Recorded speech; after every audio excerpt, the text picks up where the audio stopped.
Hello everybody, this is me, Robert Carmichael, and this is another installment of Eat, Sleep, Play, Talk Wrestling Repeat. And the gameplay I'm going to show you is EA Sports UFC, and it's for the PS4. And I'm playing as Kat Garzano, and my little brother, who is playing this game, he playing as Rousey Ronda. And the topic I'm going to talk about is TNA Impact Wrestling, my first impression for Destination America. And right off the bat, TNA is not messing around. I mean, they went out swinging and they come out in a big way. I'm talking about matches, returning of Awesome Kong. I mean everything, and I feel like they are picking up where they left off, but in a more bigger way because they're doing it on a different show, Destination America. I know some people don't have it. Others they have it is all over their nation. And right now on Twitter they're blowing up when Awesome Kong returned to TNA. I know a lot of matches building up. I know they got the Wolves and the Hardys. You got the X Division title pictures back. You got the World Championship. I wish I'm gonna talk about later, but I'm gonna give out tons of credit. I'm gonna give it credit to TNA for putting out a best show right off the back. Big props for the writers, big props for the creator, not creator, the bookers, and bigger props for Destination America for showcasing Impact Wrestling to a newer crowd and the hardcore fans of TNA when they show nothing but TNA from promoting on Facebook through commercials and even 1 full days of Impact Wrestling, non-stop of just Impact Wrestling, and a lot of great moments from Impact Wrestling I could bring up from the from the new opening. That's the best thing about it. Like to bring the new opening, it's fresh, it's brand new. The opening for the show, right off the back they start brawling, and that's how they're supposed to do it. Opening up with action. None of that 15 minutes of talking like the other show I would not mention, but straight up, let's fight. That's what I like about TNA. They go for they give it back what the fans were asking for is pro wrestling, and that's what Impact Wrestling is doing. They give you pro wrestling, and not only that, they open up new ways. Like they can do it in a reality form, meaning they are keeping up with the time. Because when you watch, different TV shows, mostly it's reality TV shows. Keeping up with people's lives and have the camera in front of their faces. But what the TNA doing is they're doing behind the scenes, and they're gonna follow each TNA wrestlers outside arena or inside arena, outside their character or during their character, and that's what make it Impact Wrestling more realistic. Not much like breaking the fourth wall, but just kind of like scratching the surface. You know what I mean? And and the segments is so balanced from behind the scene with MVP talking with Kenny King to Robert, not Robbie, EC3 and Tyrus, planning an attack on Rockstar Spud. And it was so well balanced. It's between segments and wrestling, and unlike other company who rely on segments. But I'm not gonna talk about the other company. I'm gonna talk about mostly on Impact Wrestling because right now they're really killing it right now. And the most surprising part, the most surprising part about Impact Wrestling is the ending. I know I'm jumping around all over the place, but I'm just so hype about it. But the most surprising part about it is the TNA World Championship match between Bobby Roode and Bobby Lashley. Those two put up one hell of a show between these two guys. They put up a great match. But the way they ended with MVP Kenny King, Loki, Samoa Joe, and EY, that threw me off. And matter of fact, they threw everybody off. I did not see that coming from the long mile. I thought, Bobby Lashley versus MVP, they're going feuding with each other, but When you have Samoa Joe and Low Key and MVP and Kenny King and Bobby Lashley, that's like up in the air. Those stables look hella cool. Man, it make you want to watch what's going to happen next week on Impact Wrestling, and we're going to land it next Friday. But it make you want to watch more. I haven't had that much feeling since back in Cross the Line era. But for this one, it's a different era. It's like beyond different from the Hogan and Bischoff era. I'm glad we passed that one.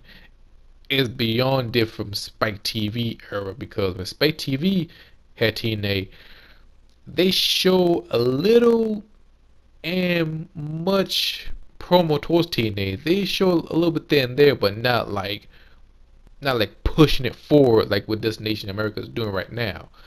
That's the only big difference. But with the stable of MVP, they gonna be a big part of the TNA. The another part I really love is the knockout division. I think the knockout division is back when they bring back Amazing Kong. I'm a huge fan of Amazing Kong. Back then she was Awesome Kong. When she had a manager, Raha Rashid. I know I messed that manager name up, but you know the manager will come with the whole Middle Eastern attire. She was a manager for Awesome Kong. But anyway, when she came back, I was happy. I tried to control myself not to make too much noise, because everybody try to watch TNA, including my little brother Ishmael. But I was happy for her. I'm glad she back to TNA, and I know they're gonna build a feud between Awesome Kong and Havoc. And my best prediction is them two is gonna face each other at TNA Lockdown, because I'm sure they're gonna tape it this week on Friday for Lockdown, and most likely that gonna happen. But if not, if not, I'm pretty sure they're gonna do it down the road, either on Slammiversary, either pay-per-view or showing it for free. But either way, we're gonna see that match, or we're gonna see Havoc, Awesome Kong gunning for their knockout title at the same time. In which, I don't mind that. The knockout title is the most important part of it.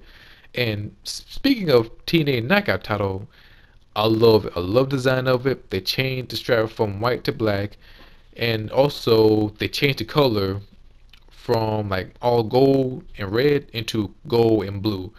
It fit for the relaunch for TNA Impact brand, and pretty much I love it. Also, I love the classic, knockout title, the white strap. I love them, but I love the both titles, classic titles, and the knockout title is prestige again as always.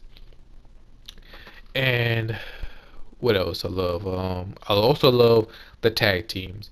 The tag team title with the Revolution against the Wolves. Awesome match. And you have the Hardys who come in. They try to do the right thing, but they cost the Wolves their matches. So I expect some good feud between the Hardys and the Wolves. And I think them two are going to pull out a great, awesome feud. Probably beyond Lockdown, or even more close towards to Slammiversary. Maybe too much, but we may see that feud.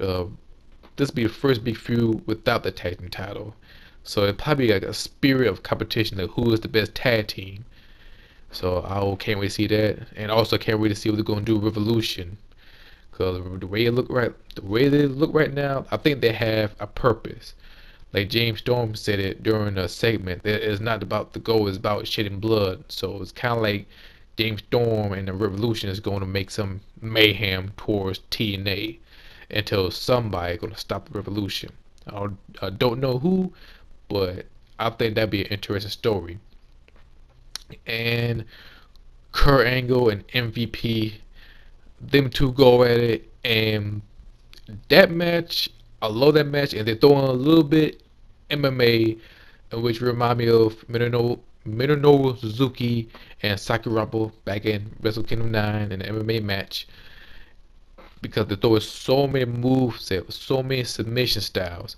So we probably see some more feud between MVP and Kurt Angle down the road, most likely Lockdown, either a lethal lockdown or some type of MMA style rules with a little bit strong style because Kurt Angle, I see him wrestle in New Japan Pro Wrestling before when he fought Brock Lesnar, and Kurt Angle, he can do some strong style moves. MVP, same thing, he can do strong style moves as well, as he gave himself a nickname, Ghetto Strong Style, with his strong style present during his run in New Japan Pro Wrestling.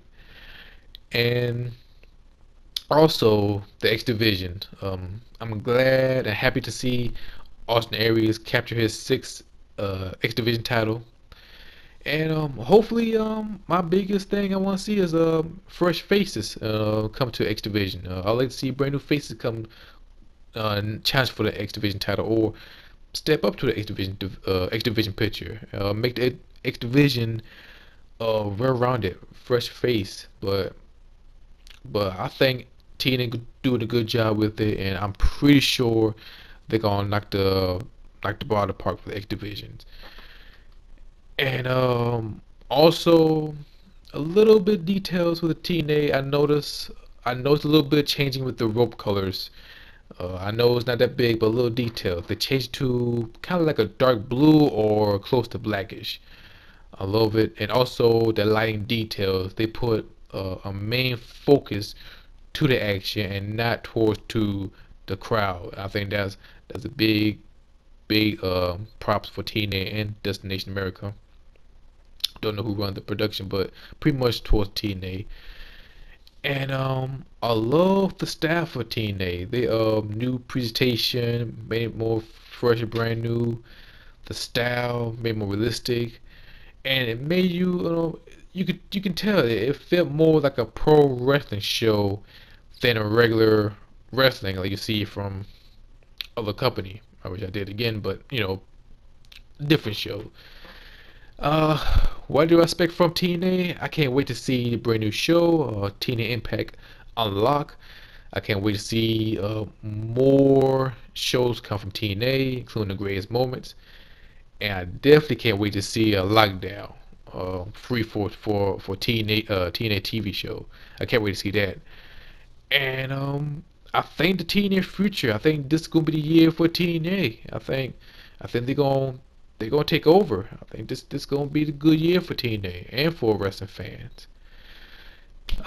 That's my video. Leave a like button. Give me your thoughts about TNA Impact. Do you love it? Do you think it'll have a big impact? Give me your thoughts.